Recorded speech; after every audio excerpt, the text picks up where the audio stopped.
In this video, we'll be taking a look at a polybuild tool. That's the next tool on our toolbar. And to take a look at this, let's go ahead and delete the default cube, and we're going to add a plane object. Let's go into edit mode. So right below our knife tool, we have the polybuild. This is often used for retopology. Retopology is when you have a very high density mesh and then you want to build on top of it.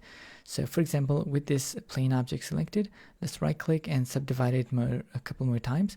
So as you can see, when you sculpt objects, you'll have a lot of detail like this on your model. So you'll want to create a low resolution version of it.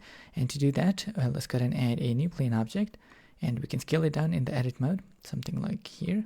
And then you can enable the face snapping so that it just sort of snaps if you have a more organic shape. But in this example, it's a flat plane, so we don't have that issue.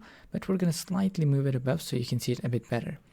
Now let's go to the top view and activate our polybuild tool. So now with polybuild tool activated, you can hover your cursor over these edges and you can see that it highlights in blue color. You simply left click and hold and then drag. And this way you'll be able to very quickly sort of rebuild a lower version of your object very easily and quickly. Another thing that you can do is that if you hold down Control key, you can see that you get this preview. You can left click and it adds that triangle there, but then you can hold on while holding down Control. You can click again on this edge and it's going to let you sort of move it around. So that's going to make it a quad. And also you can just simply hover your cursor over these vertex points and move them around. So you can see that it makes it really easy and quick to add more data. And so you can like really easily manipulate these points. So for example, I can do something like here and then maybe here and move it there.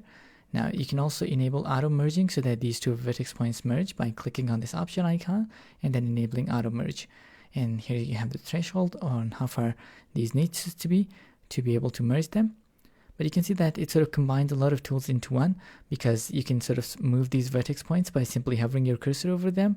You can extrude from edges and then you can hold down Control key and you can sort of quickly build shapes.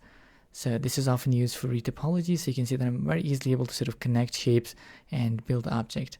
So I can move it closer and it should sort of auto merge over there. So that's how you use the polybuild tool in Blender.